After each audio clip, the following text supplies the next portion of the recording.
Hello，大家好，歡迎嚟到 JY 鬼故事，我係 Justin。咁今期咧就主要咧得一個凶宅嘅特輯，咁當中咧有3個故事啦，其中一個咧就係關於咧喺一間凶宅下邊髮型屋裏邊發生嘅一件怪事，第二個咧就係關於一間咧從來都冇試過出現啲任何不幸事件，但係無端端咧喺間屋裏邊咧就發生好多靈異事件嘅故事，而最後咧就由 Jason 提供嘅就係一個咧發生喺一個年輕設計師身上面嘅一啲靈異事件。咁啊，希望大家中意啦。咁如果大家睇完呢條片之後咧，覺得中意嘅咧，麻煩就記住點讚啦、留言啦，同埋分享俾你嘅朋友。未訂閱嘅觀眾咧，就快啲訂閱啦。訂閱係免費嘅。咁啊，如果訂閱咗之後咧，最好撳埋側邊嘅鐘仔。咁當我哋有新片嘅時候咧 ，YouTube 就會通知你噶啦。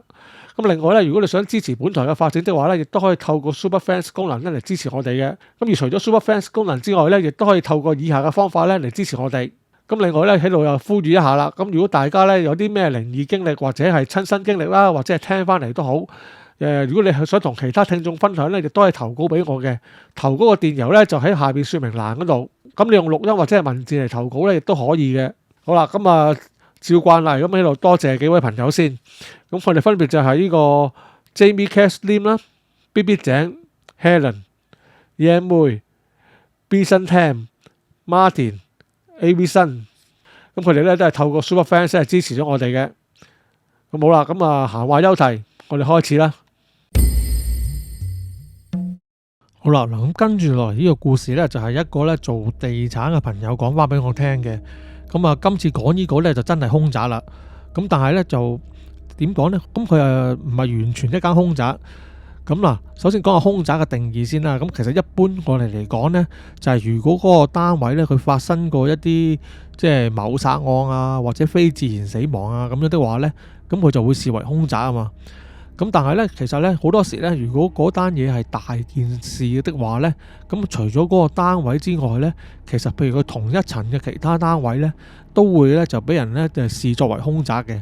咁其實就點樣係知道即係會唔會當係凶宅呢？其他啲單位就好容易知道嘅。咁你就即係走去銀行呢，就去做嗰啲按揭估價呢，一估價就知㗎啦。即係個凶宅本身嚟講啊，當然佢唔會幫佢做估價啦。咁另外呢，如果係呢間凶宅隔離嗰啲單位呢，如果佢哋即係覺得件事係真係有影響的話呢，就係會連累埋佢隔離嗰啲單位呢，都做唔到估價嘅。咁啊，即係都係被視作凶宅咁樣論嘅。咁如果件事再大單啲呢，就係咧連嗰間凶宅嘅上一層樓或者下一層樓呢，都係會被視作為凶宅嘅。咁而呢件事呢，就發生喺一個唐樓嗰度。咁嗰個唐樓呢，就其實喺市區嘅。咁佢係嗰啲舊式嗰啲唐樓啦，即係大概6-7層到啦，6層到啦。咁下邊呢，就係一個鋪位嚟嘅，係個鋪頭連呢個角仔咁樣啦。咁跟住佢隔離就有條小好窄嘅樓梯上，咁啊上到去呢，就即係2樓開始就係住宅單位咁樣啦。咁當然啦，有啲人就會將即係而家呢個情況就會將2樓啊或者3樓嗰啲呢，都會租咗嚟做啲樓上鋪都會有嘅。咁但係就即係嗰層樓就冇嘅。咁就個情況個位置就大概係咁樣。咁件事呢，就係呢個兇案呢，就發生呢，就喺嗰個唐樓嘅2樓嗰度嚟。咁當時嚟計咧都幾轟動嘅，即係本身件事都幾大單下嘅。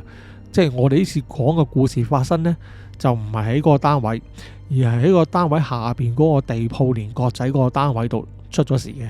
因為呢，當時嗰個新聞呢太過轟動啊，咁樣變咗呢啲人都知道嗰度即係都係一個凶宅，都顧忌。咁佢下邊嗰個單位呢，都啲人都唔係咁夠膽租嘅。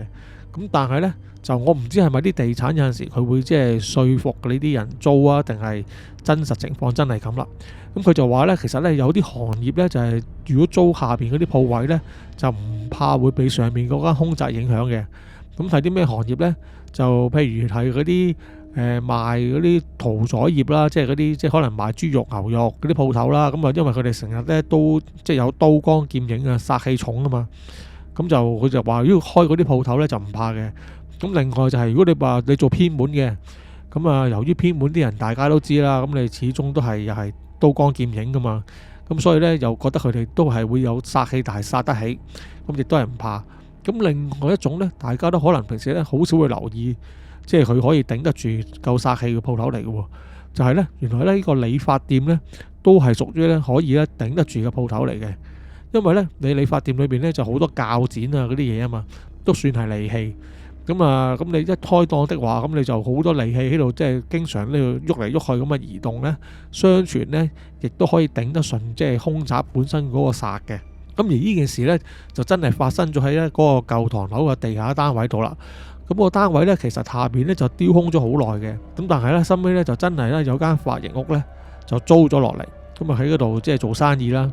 咁佢基本上就地下就係正常我哋入去髮型屋嗰啲啦，即係做剪髮、電髮、洗頭啊嗰啲地方啦。咁啊二樓呢，就係個嗰啲俾啲員工可以做休息室啦。另外亦都係擺啲貨啊同雜物啦，因為其實佢都好多淋審嘢嘅，即係你啲電髮水啊、染髮劑啊，好多嘢都會擺晒上面咁樣，同埋都係啲儀器啊嗰啲嘢噶嘛。咁亦都會俾啲員工呢當係休息室咁樣，即係可能有啲梳化俾佢哋挨下咁樣用嘅。咁就其實呢。咁間鋪頭呢，就開咗呢一段時間呢，就真係冇問題喎，就真係唔知係咪原來你做真係髮型屋多較錢多繩呢都頂得住。咁就深尾呢，就自從呢有一個學徒，其實你知髮型屋會請好多學徒，即係洗頭嗰啲啊嘛。咁但係其實佢又唔係想淨係幫你洗頭噶嘛，其實佢係學緊即係點樣做髮型師噶嘛。咁有時都會有2個至3個到啦。咁其中呢，就有一個呢，我哋就叫佢做思思啦，化名做。咁思思係女仔嚟嘅，咁佢呢就讀完即係中學之後呢，就諗住呢一心呢就想去學髮型，咁啊做個髮型師。咁由於佢唔係去讀書，即係讀嗰啲咩髮型學校啦，即係去咗嗰啲髮型屋度呢，就做嗰啲學徒啊，就即係咁樣跟師傅咁樣學師咁樣去即係做髮型師啦。咁佢個人呢，其實就好勤力嘅。咁啊，做事亦都好認真。咁啊，基本上嗰度做嘢嗰啲髮型師同個老闆呢，都即係幾錫佢咁樣嘅。但係呢，佢哋就同啲同事傾開偈嘅時候呢，佢哋就知道咗一件事。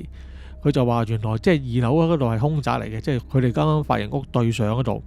咁呢，其實呢，佢個心呢，佢就其實冇乜膽嘅，佢就有啲驚嘅其實。咁但係呢，就因為即係始終你間髮型屋人來人往人多啦。咁有陣時呢，你忙起上嚟呢，你即係撞到膽啊！你忘記咗件事，你都唔會諗起呢啲嘢。咁變咗呢，就慢慢佢哋都習慣咗。但係呢，其實呢，佢裏邊自己做嗰啲工作人員呢，私底下呢，都會有時講下呢，都話佢間髮型屋呢，都有少少古怪嘢嘅。基本上就樓下間鋪頭嗰度就好少，就冇乜出現嘅。多數個情況呢，就出現咗喺嗰個角仔上邊。咁佢話呢，當時呢，好多時啲髮型師如果即係佢冇 booking，咁又冇啲 walk in 客的話呢，咁有時會即係咁你都知啦。咁你去做嘢做咁耐，你要企足咁多個鐘噶嘛，咁都會攰噶嘛。咁啊有陣時會去嗰個休息室，即係閣樓嗰度呢，就休息下、坐下、瞓下咁樣嘅。咁佢哋就話呢，好多時呢，當佢哋瞓覺嘅時候呢，就成日呢都會聽到有啲怪聲，好似有啲嘢呢跌落地下咁嘅聲。當佢哋即係因為咁樣扎醒咗之後，佢哋再四圍睇一睇呢，就發覺呢，就真係呢，有啲可能係嗰啲染髮劑嗰啲細支嗰啲染髮劑啦，或者係嗰啲髮捲啦，即係電髮用嗰啲髮捲啦，即係類似嗰啲咁嘅雜物啦，就真係喺啲架上面呢，就跌咗落嚟，咁啊所以發出啲聲。咁但係其實如果你冇人去喐過的話呢，嗰啲嘢照計擺喺度，你又唔會有風，又唔會跌噶嘛。嗰啲嘢呢，但係就真係好中意呢，就成日啲人瞓下覺嘅時候呢，就跌落嚟嘅。咁啊變咗呢，就即係嘈醒咗佢哋啦。咁啊久而久之呢，佢哋亦都即係覺得可能有啲唔妥咁樣啦。咁呢件事呢，就成間鋪頭裏邊啲人呢都知道噶啦。咁同時呢，呢個情況呢，除咗話當佢哋休息有人嘅時候咁之外呢，冇人係喺度嘅時候呢，都會發生嘅喎。咁就譬如可能阿師佢哋幾個嗰啲助理，平時已經將嗰個2樓嗰個角仔呢就執得好好地噶啦。咁但係呢，就隔咗一輪之後呢，可能個老闆翻嚟一睇呢，又發覺呢嗰個即係閣樓啲嘢呢又亂七八糟咁樣，好似亂晒龍咁樣。咁我哋有時就即係會鬧阿師佢哋啦，即係話喂，你哋要執嘢至係㗎，點解唔執啊？咁但係阿師佢哋話喂，其實唔係喎，我哋執咗㗎咯，佢哋都唔知點解啲嘢呢突然之間呢又會亂晒啊咁樣。咁啊呢件事呢，就即係叫做係有啲奇怪咯。咁但係就唔係啲咩好大嘅靈異事件。咁所以呢，佢哋都係個心有少少驚。咁啊，但係就未到佢哋啲職員呢就會即係辭工唔做嗰個地步嘅。咁啊，成件事呢個轉捩點啊，即係關於阿師啊嘅轉捩點呢，就話說有一晚呢，即係已經收鋪噶啦。咁佢嗰陣時呢就已經呢就開始學到呢剪髮。咁佢就會呢夜晚呢就會留低喺閣樓嗰度呢，就攞嗰啲練習用嗰啲剪髮嗰啲公仔啊，喺度咁樣喺度練啲剪髮咁樣嘅。因為其實你正常工作時間呢，你都好忙好多嘢做噶嘛，冇機會俾你練嘅。咁所以呢，有陣時如果啲髮型師好人嘅，即係教咗佢兩招嘅，咁你要練呢，都要趁放工嗰個時間呢先至練。咁啊，由於個老細佢亦都信得過阿師，咁所以呢亦都俾佢話留翻一個喺度練習。咁啊，除咗佢之外呢，另外有陣時其他嗰兩個助理呢都會留低練習嘅。咁亦都會即係總之佢哋就有條鎖匙交低俾佢哋嘅，即係邊個最遲走，咁你哋就鎖好門咁樣就 OK 噶啦。其實本來呢好多時佢哋呢三個呢都會大家約埋呢一齊練習嘅，但係呢就嗰一晚呢就唯獨是呢嗰兩個助理呢就冇留低喺度。咁啊，淨係得阿師呢一個呢自己喺閣樓嗰度呢就喺度練剪頭髮。咁佢又一邊即係塞住耳機咁啊聽住歌，一邊就喺度即係練啦。咁啊，由於佢都唔係好純熟嘅，咁佢都係即係有少少老鼠拉龜嘅，咁啊即係就剪得好慢噶啦咁樣。咁但係呢，就喺佢呢即係已經係有啲煩惱點樣剪嘅時候呢，突然之間呢，就聽到呢啲女人嘅笑聲，嘻嘻咁即係咁樣笑咗一聲咁樣。之後呢，阿師呢就即係佢明明戴住耳塞聽住歌噶嘛，但係唔知點解呢把聲呢就單止似係外邊傳嚟啊，而係似直接呢個聲呢係傳咗入去個頭，即係佢個腦裏邊咁樣。咁啊，所以佢又好清楚聽到個笑聲。咁啊，即刻擰轉身睇下啦，睇下係咪有其他人喺度啦。咁但係呢又冇喎，得佢自己一個喺度。咁我又諗會唔會係即係戴住個 headphone 聽歌，即係所以有啲即係聽錯咗呢？咁佢都唔理啦。咁啊，佢就繼續喺度剪髮啦，練啦。咁啊，練咗一輪之後呢，又聽到嘻嘻咁嘅聲，即係又係個女人咁嘅笑聲。之後呢，佢又擰轉身啦，見到又係冇人喎。咁呢個時候呢，佢個心呢開始都有啲驚噶啦。但係呢，即係咁，佢又想爭取時間練習啊嘛。咁你冇理由呢，就因為自己有少少即係疑心生暗鬼呢，咁啊驚咗，咁你係唔練噶嘛。咁於是乎佢就唔理啦，就係繼續呢，就專心喺度練啦。當佢再練多一陣間嘅時候呢，佢就突然之間呢，就聽到啲嘢呢，滴滴嗒嗒滴滴嗒嗒咁樣。咁佢轉身一望呢，就發覺呢，就有好多嗰啲髮卷呢，原本呢擺得好地地嘅呢，就即係其實有個箱裝住添噶啦。咁但係呢，就喺個箱度呢，就跌晒落嚟，跌到成地都係。咁啊，佢嗰時咧就開始有啲驚啦，因為都講過啦，因為你嗰個閣樓咧冇窗啊嘛，咁啊更加冇風啦，咁你冇理由無端端即係啲嘢會咁樣跌啊，除非有老鼠嘅啫。咁但係就佢嗰度平時不嬲都未見過有老鼠出現嘅，所以就冇乜可能。咁啊，師啊奇怪啦，咁啊去到佢望住嗰啲髮成地嗰啲髮卷，咁啊一時間佢都唔知點解會跌晒落嚟。咁但係佢都唔理啦，咁啊即係將嗰啲髮卷咧就執翻上去嗰啲膠箱仔度呢，咁啊算數。但係呢，當佢呢再次行翻去練剪髮嗰個公仔嘅時候呢，佢就發覺呢個公仔呢竟然塊面呢就向住佢。嗱，呢度即係要解釋一下先。咁因為通常呢，理髮師剪髮就會企喺個客人後邊咁樣剪噶嘛。咁所以呢，佢就即係唔係面向住個客人噶嘛。咁所以呢，佢用嗰個公仔嘅時候呢，亦都係嘅。個公仔呢，其實個面呢，就即係背對住佢，個面就向住外邊嘅，佢就見到個公仔嘅後尾枕咁樣喺度開始喺度剪嘅咁樣嘅啫。但係呢，到佢而家即係執完啲嘢翻嚟嘅時候呢，個公仔呢，竟然即係180度轉咗啊，變咗塊面呢向住佢啊。咁呢一個呢，基本上係冇可能噶嘛。就算阿師自己呢點樣喐個公仔個頭，咁即係你可能有時剪下，你會即係移左移右喐少少啦。但係你點都唔會將佢正面咁樣移到向自己噶嘛。咁而且佢亦都好肯定佢當時呢係即係用個公仔呢之前係背對住佢嘅，但係呢一剎那呢，就公仔呢突然之間呢就面對住佢。咁去到一剎那呢，佢就開始知道唔簡單啦，即係已經係有啲驚，佢都唔夠膽再行翻埋去個公仔嗰度。咁而呢個時候呢，仲繼續呢就跌跌踏踏，突然之間咧，四周圍咧架上面嗰啲雜物咧，就開始咧就慢慢喺度自己咧喺度跌落地下喎。咁啊嚇到阿師咧就乜都唔理啦，即刻攞住個電話銀包咧就即刻咧就出咗鋪頭，之後鎖埋門咧咁啊走咗去。咁啊到第二日咧開翻鋪之後咧，阿師咧先至咧就翻鋪頭咧，就即係其實嗰日佢已經翻鋪頭咧就同佢老細講話辭工噶啦。咁但係咧，咁佢仲有啲其他啲雜物啊、私人物品啊擺咗喺公司噶嘛。咁佢都要等到第二日，即係人齊個個翻晒工咧，佢先至夠膽咧去閣樓嗰啲 locker 度咧，就先至攞翻啲嘢走。咁啊，佢就收尾就自此咧就冇再喺嗰間髮型屋度做啦。咁呢個故事就短短地啦。不過如果你其實細心諗咧，都幾恐怖下嘅。同時咧，亦都咧令我哋知道咧，原來好多時咧，即係除咗凶宅本身得人驚之外咧，原來真係咧會影響到佢咧四周圍嘅屋啦，或者原來真係上下佢嘅層數啦，都會受到影響嘅。咁呢個呢，就唔知係咪因為靈體好多時呢，就即係已經係唔受呢個空間嘅限制呢，可以喺附近呢四圍遊走嘅關係啦，所以先至呢會有一個咁嘅情況出現啦。好啦，嗱咁跟住落嚟呢個故事呢，就係關於一家人呢搬咗入間新屋裏邊呢，遇到嘅一啲靈異事件。嗱咁啊，個主角嗰一家人，我哋就化個名俾佢啦，就叫做陳生啦。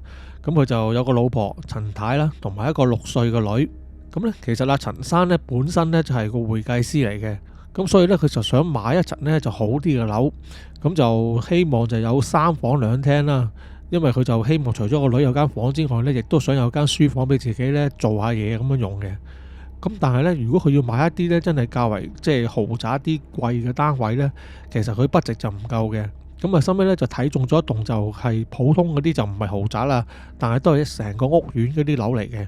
咁就有3房2廳，咁但係呢，不過呢就係2手樓就唔係1手樓。咁價錢呢就其實同佢就幾合心意嘅。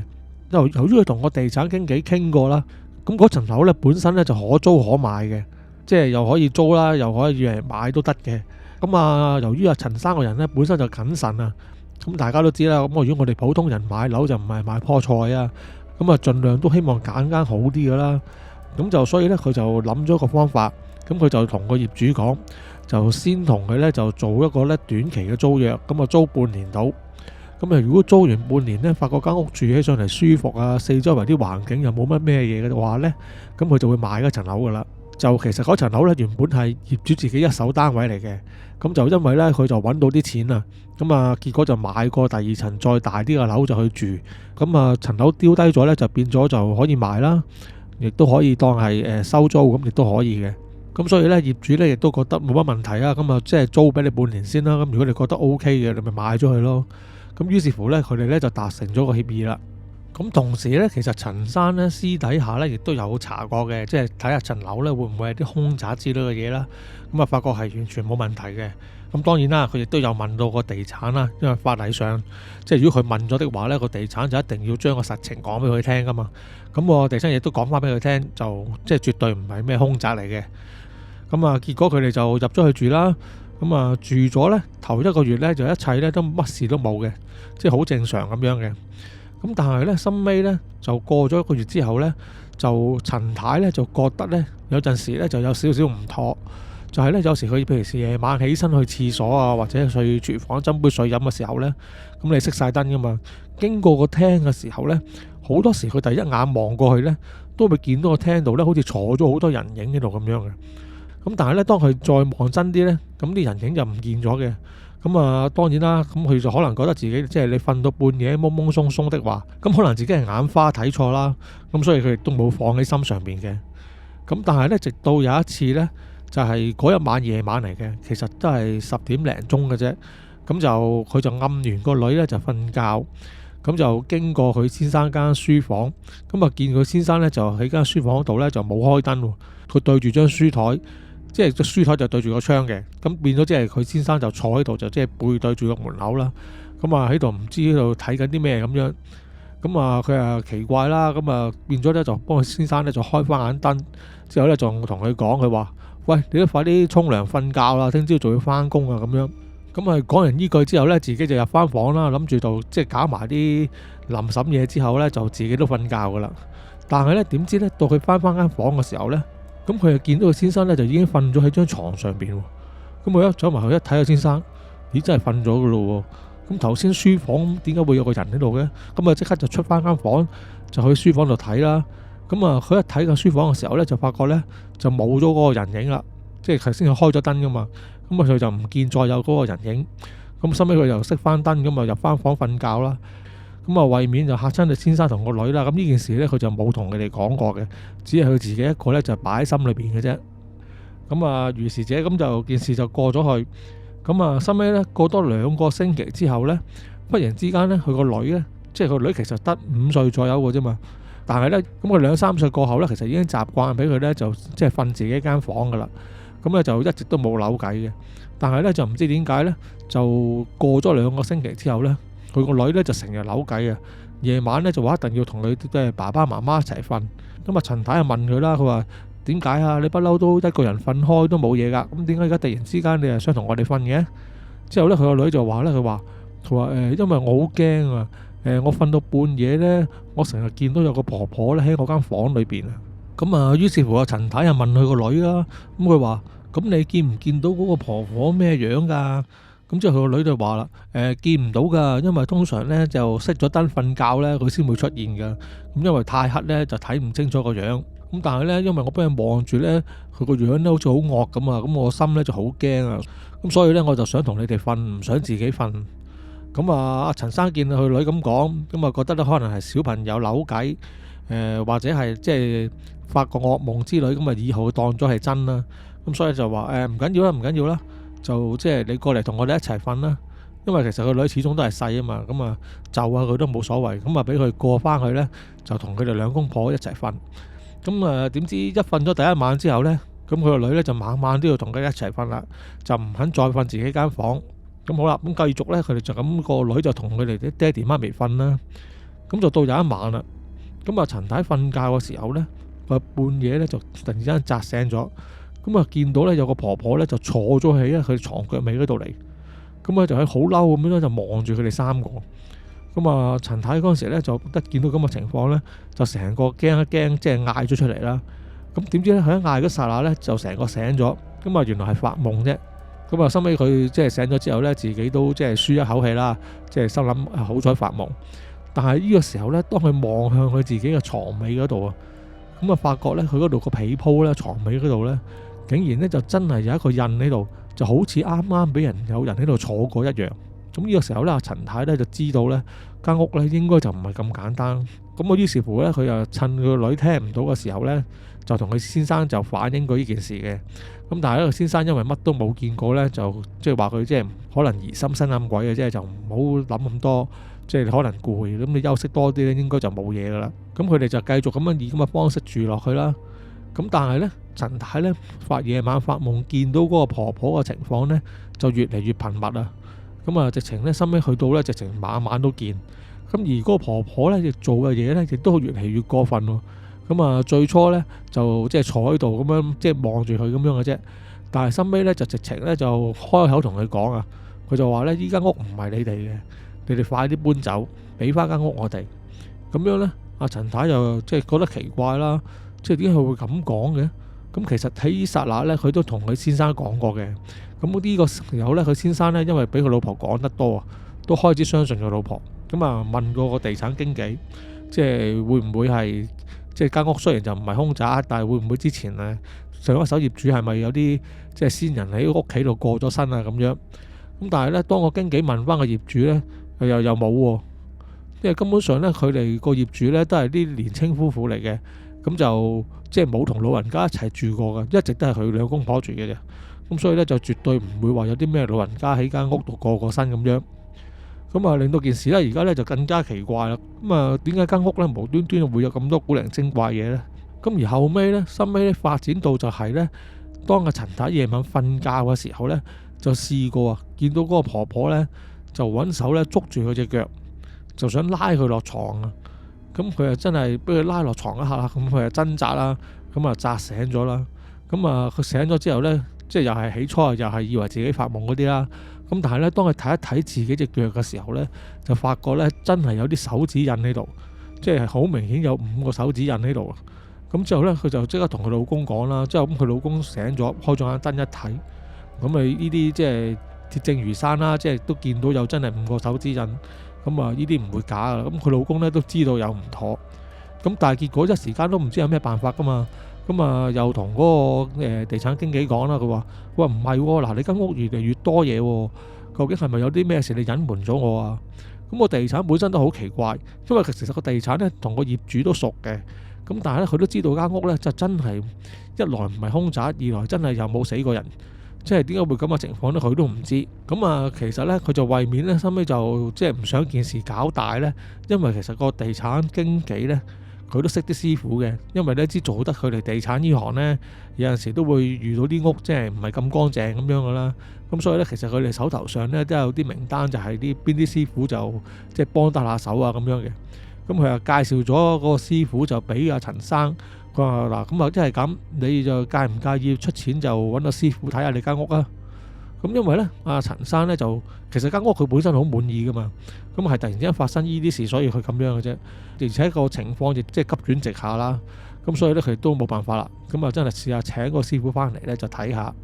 後尾有一日到個師傅嚟到咗之後呢，就去入到間屋度呢，就睇咗一睇。咁佢一睇已經其實佢就話大概知道咩事。咁之後呢，就叫嗰個經紀同埋阿陳生佢一家呢，就出去門口等。佢話陣間即係咩事都好啦，你哋就唔好開門入嚟啦。咁之後佢哋就出咗去等啦。咁之後佢哋但係佢哋係八卦喎。咁佢哋即係揾隻耳仔一貼住個門度呢，聽下個裏邊有啲即係咩動靜喎。咁佢又發覺呢，佢個師傅又唔似係作法念經啊嗰啲嘢。個師傅呢，就反而呢，好似係同人傾偈咁樣。咁樣呢，傾完一輪之後呢，就其實都唔係傾咗好耐，10分鐘都唔夠。咁佢開翻門啊，叫阿陳生陳太同埋個經紀入翻去啦。咁就同佢哋講，佢話冇事啦，一場誤會嘅啫，好易搞嘅啫。咁陳生就話啦，佢話好易搞，佢話嗰隻嘢掹佢個太太落床，話間屋係佢喎，咁都好易搞。佢話其實係一場誤會。佢話依間屋呢係有啲靈體喺度嘅。佢話但係呢，嗰啲靈體呢就並唔係啲咩惡靈啊，或者出邊走入嚟嗰啲嚟嘅。佢呢其實呢就係上一手呢業主嗰啲祖先嚟嘅。咁就陳太就奇怪啦，佢話咁祖先唔係應該跟翻住嗰個業主搬去陳新樓度嘅咩？做乜佢而家仲喺度咁樣？咁之後個師傅就講啦，咁佢就話其實成個情況就係呢，當上一手業主佢搬入嚟嘅時候呢，咁佢有安啲祖先神位喺度拜噶嘛，咁佢就揾師傅呢，就即係請咗祖先到位嘅。咁所以呢，佢啲祖先呢，就真係嚟咗喺間屋。咁但係呢，當嗰上一手業主即係有買咗間新嘅大屋走嘅時候呢，咁佢就只不過就將啲神主牌咧就拎走，咁諗住啲祖先應該就會跟住嗰啲即係個牌一齊咁樣走啦。咁但係呢，其實咁樣做呢就係唔得嘅，佢就咁帶走個牌的話呢，就只係帶走個牌嘅啫。咁其實佢啲祖先呢，就一直咧都係留翻喺間舊屋裏邊就冇走過嘅。咁所以呢，佢啲祖先呢就會誤會啦。咁明明間屋原本係佢哋噶嘛。咁但係呢，當阿陳生陳太一家人搬咗入嚟之後呢，咁有第二啲人入住咗喎，咁佢哋咪奇怪咯，即係好似有人無端端走入咗去間屋度咁，所以呢就會搞到呢就發生咗啲咁嘅事。咁之後呢個師傅就話啦，咁佢話其實我已經解釋咗俾佢哋聽究竟發生咩事噶啦，咁佢哋亦都約略大概知道明白，咁就暫時呢就唔會搞你哋。佢話不過呢，嗱，即係佢就同我之後就轉身同我即係經紀講啦，佢話阿邊個啊？你就同個業主講，佢話嗱，而家個情況就係咁嘅情況，咁你叫佢咧就盡快咧就安排，即係佢自己揾個自己相熟個師傅又好啦，或者你冇的話你揾我都好，咁就去你新屋嗰度咧就請翻你嗰啲祖先咧就去翻你新屋嗰度嚟，咁咧就成件事咧就會解決㗎啦。咁結果咧收尾個業主知道咗呢件事之後咧，咁佢亦都即係佢都幾信邪啊，即係你咁佢講真，佢自己安得祖先位。即係安得嚟拜，咁佢都真係信呢啲嘢啦。佢一聽到咁樣之後呢，咁佢亦都冇揾第二個師傅啦，就見嗰個師傅橫掂同佢啲祖先傾開啊嘛。咁索性就揾佢呢，就即係請翻佢啲祖先到位咁樣啦。即係去間新屋嗰度。咁喺佢新屋嗰度做完嗰啲儀式，啲祖先到咗之後呢，咁的而且確呢，咁陳生陳太佢哋一家人呢，收尾呢喺間屋度呢，就再冇呢發生啲呢奇怪嘅事啦。咁其實呢一個就唔係咁驚嚇嘅小故事啦。其實呢就俾咗個小嘅知識我哋啦，就係好多時如果我哋有拜開呢個祖先，真係揾師傅嚟做個開個光請個到位的話呢，你走嘅時候呢，就其實就唔係就咁拎走個牌呢，就咁簡單嘅。咁其實正確嘅儀式呢，就係呢：你喺舊屋度呢，要先請走翻你啲祖先，咁係去到新屋嘅時候呢，先再請翻佢哋翻嚟，即係呢一個咁嘅手續呢，先係正確嘅。並唔係你搬咗啲祖先牌走呢，啲祖先呢就真係會自動咁樣跟你走嘅。而呢件事呢，亦都收尾呢，亦都圓滿解決啦，就冇乜問題。陳生佢哋收尾住咗半年之後呢，咁亦都相安無事，亦都覺得好滿意啦。收尾亦都將嗰層樓買咗嘅。咁跟住落嚟呢個故事呢，就係由阿聽眾呢 Jason 呢提供嘅。故事呢，就講咗個主角呢，就叫做阿昌。阿昌呢，其實都係30零歲到，但係其實佢嘅背景其實都幾坎坷嘅。咁啊，話說佢當年佢父母呢，就兩個都係廿零歲嘅時候呢，就結咗婚，咁冇耐呢，就有咗阿昌。咁啊後尾佢兩個父母因為即係大家都年輕啊，咁啊唔定性，咁啊收尾都離咗婚嘅。咁啊結果呢，因為佢兩個呢都諗住第日即係會有自己再揾其他嘅伴侶噶嘛。咁啊但係兩個呢都唔想呢，就帶住阿昌，咁變咗阿昌呢，就無端端呢，就變咗個孤兒，咁啊要去咗孤兒院裏邊。咁啊不過就幸好啦，即係不幸中之大幸啦。咁就有個寄養家庭呢，咁啊收養咗阿昌嘅。咁而嗰個家庭呢，亦都即係對阿昌呢都非常之好。咁結果阿昌呢，就喺嗰個家庭裏邊長大。咁其實阿昌即係大咗之後呢，就自己搬出嚟住啦。咁但係佢都即係仲係好感恩翻，即係佢嗰個寄養家庭嘅，就當佢哋自己係親生父母咁噶啦。咁啊耐唔耐呢，就會成日翻去呢，就探佢哋啦。咁啊始終呢，由於佢細個呢，都有一段呢唔係咁開心嘅經歷啊。咁啊令到阿昌嘅人呢，就性格係較為孤僻嘅。咁啊同人相處方面呢，就係佢呢最大嘅困難。咁所以呢，起初嘅時候呢，即係佢出社會做事呢，就揾工做都唔係咁易嘅。即係就算有呢，做呢都做唔長。咁呢，幸好就係呢，因為阿昌佢本身呢，就係做嗰啲室內設計嘅。咁佢收尾呢，就識到一間嗰啲即係唔係咁大型啦，即係屬於小型嗰啲室內設計公司嘅老闆。個老闆呢，就好欣賞阿昌嘅才能啦。咁啊，由於阿昌呢，佢就唔善於同啲客傾偈啊嘛，咁變咗呢，就即係本來呢，佢呢份工呢，就唔係咁啱去做嘅。但係幸好呢，佢老闆呢，就識得體諒佢，變咗呢，所有同啲客接觸嘅嘢呢，都係由個老闆做嘅。而事後呢，個老闆呢，就會將啲客嘅意見呢，就話翻俾阿昌聽。咁啊，因為阿昌就怕同陌生人接觸啫，但係同老闆呢，就熟啊嘛，咁變咗就同佢溝通呢，就上邊就冇乜問題嘅。咁結果呢，就係以咁嘅形式呢，就令到佢嗰個職業呢，就開始呢，就穩定咗落嚟。咁啊，由於阿昌咁嘅情況呢，佢就唔需要一定要喺公司翻工啊嘛，咁所以呢，佢都係即係在家工作咁嘅形式咁去工作嘅。咁其實阿昌呢，本來呢，就已經結咗婚嘅啦，咁啊有一個女添，咁個女啊5、6歲大到啦。咁啊，但係呢，佢因為同個太太呢，就即係其實我諗主要都係阿昌本身個人，即係因為童年嘅關係啊，令到佢就唔係咁識表達自己啊。咁所以呢，佢太太呢，都成日抱怨呢，即係話阿昌呢，即係佢係好似好孤僻咁樣，即係好難同佢溝通咁樣。咁啊，結果就因為種種原因啦，咁結果佢哋兩個就鬧離婚啦。咁其實而家呢，都只不過係喺呢個分居階段嚟嘅啫。咁結果所以阿昌就要自己搬出嚟住啦。咁佢就揾咗一個呢，就離開市區遠少少嘅一個嗰啲大廈住啦。咁個大廈呢，就講一講個設計先。咁佢就係呢，就以一個好似大街 H 咁嘅形狀呢，就即係咁樣建成嘅。咁就有12層樓高。咁阿昌呢，就住喺9樓。咁而佢呢，住嗰個單位呢，就係喺嗰個大街 H 中間嗰一劃近邊嗰個位。咁換句話嚟講呢，即係佢其實呢，就可以望到呢對角，即係 H 型打洞嗰一劃嗰度嗰啲單位噶嘛。咁但係呢，最近佢隔離嗰個單位呢，佢就望唔到嘅，因為即係角度嘅問題，嗰個夾角太過窄啦，咁佢睇唔到裏邊嘅。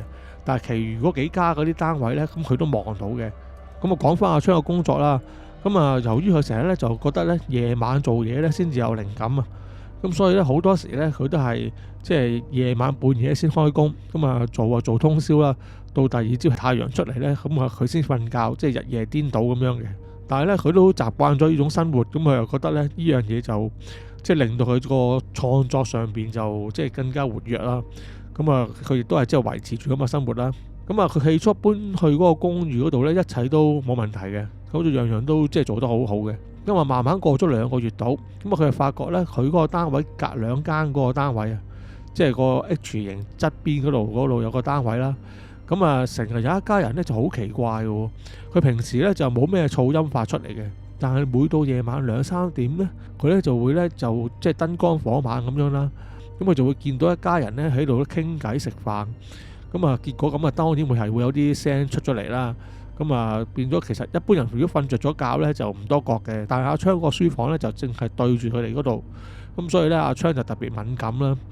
咁啊見到個家人呢，就通常呢都係喺屋企裏邊個飯廳喺度食飯啊，閒話家常咁樣傾偈啦。咁啊基本上就有個中年男人啦，咁另外就有一個女人，應該就係佢太太嚟噶啦。咁另外就有對仔女添，咁對仔女望上去呢，就8、9歲到。但係佢哋每晚呢，即係呢個喺度食飯傾偈呢個情況呢，又唔係會持續好耐嘅。咁通常都係20分鐘至30分鐘到嘅啫。咁之後呢，佢哋就會熄翻燈呢，咁咪瞓覺咁樣噶啦。咁啊，其實對阿昌呢，其實最初佢就唔係咁高興啦，因為佢都好靜啊嘛。咁但係呢，佢慢慢呢，就見佢哋既然時間都唔長，咁啊算啦，亦都唔會去投訴。而且呢，佢有時呢，即係離遠咁樣望住人哋一家人咁樣樂也融融咁樣呢，即係佢心裏邊都百感交集㗎。佢一方面就會諗啦，即係點解自己細個嗰時屋企唔會係即係咁開心同個父母一齊呢？同時亦都會諗到呢，佢即係現在呢個情況啦，即係點解又會同佢太太搞到咁即係不高興要離婚？咁變咗佢個女呢，可能第日又會好似即係同佢行翻同一條舊路咁樣。咁即係佢都百感交集嘅。咁就好多時就係去睇睇下呢，就即係唔係因為嘈啊，而係心裏邊呢就多感觸啊。咁好多時呢，佢都會落街，可能買支煙啊，咁喺公園裏邊食下，咁就即係等佢過咗呢個時間呢，咁先至上翻去做嘢嘅。咁呢，其實呢，昌呢都試過有一次就係又係夜晚咁嘅情況啦。咁啊係落街買煙啦。咁佢就啱啱呢上翻嚟嘅時候呢，佢即係佢喺大堂等 lift 嘅時候呢，佢 lift 落嚟呢，一開門呢，原來就係9樓嗰個即係佢再隔離屋嗰個戶主嗰個男仔啦，嗰個男人應該話。咁佢就見到佢兩個都有即係點頭打下招呼咁樣嘅。其實阿昌個人呢，雖然佢係孤僻啲，但係佢就唔係啲好即係挑剔嗰啲人啦。即係雖然佢哋嗰家人呢，即係每晚都會有時嘈到佢，咁但係呢，佢都唔會話有啲咩恨意啊嗰啲咁嘅嘢喺度嘅。但係佢即係照樣同人相處呢，都仲係即係彬彬有禮，即係好有禮貌咁樣啦。咁啊，見過第一次咁樣見過嗰個男人之後呢，咁啊佢又留低咗啲印象啦。咁啊話説過咗1個星期到，咁啊有一晚呢，就其實就唔關嗰家人事啦。咁係阿昌呢，自己呢，就喺度做下嘢呢。其實嗰陣時都2、3點到噶啦。咁佢就冇乜靈感啊。咁啊結果啊啱啱啲煙又食晒，咁啊於是乎佢又照樣落街買啦。咁買完之後啊，咁啊費事食到成屋都係煙味啦。咁啊佢又坐咗喺佢哋嗰個社區樓下個公園嗰度食煙。咁點知呢？佢行到去公園諗住食煙嘅時候呢，就見到呢，佢隔離屋嗰個男人呢，又喺度食煙喎。因為大家都知佢啲性格㗎啦，佢就唔會主動撩人傾偈㗎嘛。咁啊佢又諗住就坐開另外一張凳咁啊，自己攞包煙出嚟諗住食啦。咁點知呢？佢發覺自己呢就記得買煙，但係就冇帶打火機。咁啊佢又冇辦法啦。咁啊佢又唯有呢就走去就問嗰個男人啦，就借個打火機啦。咁個男人就即係好大方咁樣啦。咁當然會借個打火機俾佢啦。咁啊結果佢點完煙之後呢，咁啊兩個呢就坐埋喺張凳度呢，咁啊喺度食煙。咁啊嗰個男人呢就主動啲嘅。咁啊開始同阿昌呢就傾起偈上嚟啦。咁就即係講翻就係話呢，咁個男人呢，佢就同佢講，佢話佢就即係姓李嘅。咁佢就一家呢，就4個人呢一齊住咁樣啦，做嗰啲兩地貨運嗰啲司機嚟嘅。咁啊因為即係佢為咗貪個路面暢通啲啊，咁所以呢，通常呢，佢都係夜晚呢先至開車，即係揸夜更嘅。咁所以呢，佢就其實喺屋企夜晚嘅時間呢，就唔係好多，好多時同家人相處嘅時間呢，都係非常之短嘅啫。咁所以呢，佢就話佢好即係都好珍惜同家人相處嘅時間啦。咁即係無論工作幾忙呢，佢都盡量會翻屋企咁啊，同佢哋呢，即係食下飯啊、傾下偈啊咁樣嘅。咁阿昌就即係都聽完佢咁講之後，個心裏邊都覺得啊，即係呢個都係一個盡責個爸爸喎。咁啊諗翻起自己嘅屋企背景啦，咁啊即係對佢都有2分敬意咁樣嘅，因為同佢爸爸相比之後，呢個爸爸真係好盡責啊嘛。就唔知點解啦，阿昌可能因為咁嘅原因啦，就對嗰個男人呢就有啲親切感啊。咁啊，同時亦都將自己嘅即係現在嗰個婚姻背景呢，就即係略略咁講過下。咁嗰個男人呢，聽到阿昌咁講之後呢，都勸佢嘅。咁佢就話：佢話其實呢，即係你夫妻相處呢，就好少話完全冇意見不合呢啲嘢㗎啦。咁總係會有啲嗌霎嘅。咁啊，大家忍讓下、包容下呢，就冇事。即係後生仔唔好即係立亂話離婚，成日即係將話離婚就離婚啦。而且仲有埋個女添。之後嗰個男人仲教佢，佢話雖然你個人呢性格就孤僻啲，即係講嘢唔係咁叻，咁但係呢，其實如果你喺即係生活上邊，你喺行動上邊呢，真係關心你嘅家人呢，雖然你冇講到出口，但係呢，佢哋都應該都會感受得到嘅。咁所以佢話你不如有機會呢，你就試下即係翻去同你修補下同屋企人嘅關係啦，即係年紀輕輕咧，即係仲有仔女咧，真係千祈唔好咧，即係立亂講話要離婚啦咁樣。咁啊，昌聽完之後咧，都覺得咧就佢講得都有啲啱嘅，亦都即係將呢個諗法咧就即係記喺心裏邊啦。諗住如果有機會咧，都要咁樣去試下。咁啊，收尾就大家食煙啊，即係咁都係食2-3口嘅啫，唔會食太多啊。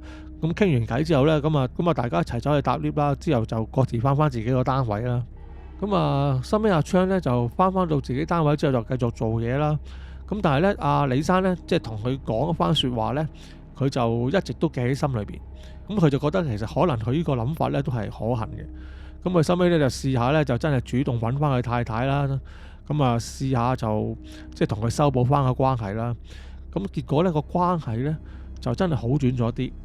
咁啊，跟住佢哋就再進一步啦。阿昌就試下搬翻去住，咁就睇下大家可唔可以夾得嚟啦。咁啊，由於阿昌就要搬翻去同翻太太住啊，咁佢嗰個單位就要退租咁啊離開噶啦。直到佢離開之前呢，佢都成日去公園食煙睇下撞唔撞到阿李生嘅。咁但係呢，因為可能真係時間即係大家個時間唔夾啊，咁啊變咗咧都撞唔到。咁啊到阿昌咧真係搬走嗰日啦，即係佢都唔會再翻嚟嗰日啦。咁佢就收尾就都諗住啊，佢就不如帶少少禮物，買咗啲生果，咁就去一去隔離單位度咧，就揾下李生啦。即係如果李生唔喺度咁啊，交低啲禮物就俾佢太太啦。咁啊順便同佢講聲多謝，即係話即係好彩就即係佢咁樣勸一勸佢，咁佢話佢而家即係生活上邊都有好轉，即係咁佢諗住即係講翻咁嘅説話咁去做啦。咁點知咧，佢去到李生嗰個單位咧，拍門嘅時候咧，出嚟嘅咧，咁啊係個30歲嘅中年女人啦，咁啊肥肥地長頭髮，戴住眼鏡嘅，咁個態度咧就咧佢一啲好囂張好串咁樣。佢哋開門已經咧好似好不耐煩咁咧，就話邊個啊，邊個揾我咁樣。咁阿昌一睇咧就發覺咧，咦呢個女人就唔係佢夜晚見到隔離屋嗰個女人嚟嘅喎，即係阿李生個太太咧，即係李太啦。咁啊望落去個樣咧就咁啊同呢個女人咧完全唔同。咁啊佢係已經奇怪啦。咁不過佢冇講啦，咁可能佢覺得可能有親戚嚟探佢啦。於是乎咧佢就講啦，佢話我想揾阿李生同阿李太啊，可唔可以叫一叫佢哋啊？咁之後咧嗰個女人咧就突然之間同佢講，佢話你做咩啊？你講乜嘢啊？你係咪白撞啊？咩李生李太啊？呢度咧就得我同我阿媽兩個喺度住嘅啫，冇其他人嘅。你係咪想嗰啲即係做嗰啲行騙嗰啲嘢啊？嗱，我就好醒目嘅，唔會俾你呃到嘅。你就快啲過住啦。咁之後咧，佢就砰一聲咧就閂埋咗道門啦。咁啊，即係阿昌就碰到一面灰咁樣啦。咁啊，佢就覺得奇怪啦。咁啊，因為佢喺佢個單位度望過去咧，咁啊明明係阿李生佢哋一家人嚟噶嘛。咁但係唔知點解而家到真係去拜訪佢哋嘅時候咧，就變咗第二個女人。咁但係嗰日佢都走噶啦已經。咁所以咧佢就都冇辦法啦。咁啊當佢拎住啲禮物嗰個時候，落到去管理處嘅時候咧，佢啊諗住咁啊費事帶住嘅嗰啲嘢走啦。咁啊諗住送俾個管理員。咁啊結果咧就同個管理員咁又傾咗兩句啦。咁啊管理員啊梗係好多謝佢啦。咁結果佢哋就傾咗兩句。咁而阿昌咧亦都咧就順便問一問啦。咁佢就話即係我哋隔離 9XX 單位嗰個戶主咧，阿李生咧，點解突然之間咧就搬走咗，變咗第二個人嘅？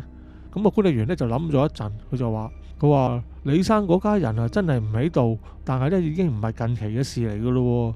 照計你搬嚟呢度冇耐，你應該係從來冇見過佢哋噶。咁啊昌就話啦，佢話冇理由啊，我明明即係夜晚仲見到阿李生同阿李太佢哋一家人喺度即係食飯，咁我仲喺公園度撞過阿李生添。咁之後咧個管理員咧就有個好驚咁嘅神色，佢話你近期撞過李生？之後阿昌話係啊係啊。我仲同佢傾咗一陣偈，咁啊收尾咧個管理員就即係好驚咁同佢講，佢話嗱，我就唔知你因咩情況會咁樣啊，但係咧事實上就係咧嗰個單位咧喺2-3年前咧的確係住咗一個姓李嘅一家4口嘅。咁我李生咧亦都係個嗰啲貨運司機。咁啊但係咧其實喺2-3年前咧，阿李生咧就因為咧交通意外咧就已經走咗。咁收尾咧，佢一家人咧亦都即係搬嚟咗個單位。咁而你喺度住咧，其實都係半年都唔夠。咁你應該咧就見唔到佢哋先至啱嘅喎。咁之後阿昌之剎那咧就有啲即係毛管動啊，諗翻起呢件事。咁啊佢唔該完個管理員之後咧，咁啊自己都離開啦。咁諗住搬啊都算啦，雖然有啲詭異。咁但係咧，其實之前咧阿李生同佢一齊食煙嗰時嗰一晚，就有個打火機，佢借個打火機俾佢啊嘛。咁佢係袋咗喺個袋度呢。之前呢就一直呢就袋咗喺度，諗住俾翻佢阿李生，但係都冇俾到嘅。咁呢剎那呢，佢想攞翻嗰個打火機出嚟呢，就揾嚟揾去呢都揾唔到。咁到呢一剎那呢，阿昌呢就開始相信呢，咁佢遇到嗰個李生呢，就應該可能唔係人嚟噶啦。咁但係呢，阿昌雖然係知道咁樣啊，咁但係呢，佢心裏邊呢亦都唔係太驚，因為阿李生嘅一番説話，就令到佢而家嘅生活呢又改變翻，即係同屋企人嘅關係又修補翻啦，同佢太太又準備即係取消離婚呢樣嘢。咁所以呢，佢都即係心裏邊呢就都多謝阿李生嘅。咁佢臨走嘅時候呢，就望翻上去阿李生嘅單位，咁佢就喺自己心裏邊呢就講咗句多謝啦，之後就離開咗個社區。咁而阿昌呢，心尾呢亦都真係呢可以同佢老婆呢就重新呢就修補翻個關係。咁就兩個呢，心尾亦都冇離婚啦，咁就繼續呢，就即係好好地咁生活落去。咁啊，呢個就係阿 Jason 提供嘅故事啦。咁喺呢度呢，就要多謝佢嘅提供啦。好啦，咁啊，今次嘅故事呢嚟到呢度，希望大家中意啦。咁啊，喺度順帶一提，咁如果大家除咗睇我哋呢條影片之外呢，如果你中意嘅話呢，亦都咧請 follow 埋我哋嘅 Facebook，因為喺裏邊呢就會有我哋呢個台嘅最新嘅資訊俾大家嘅。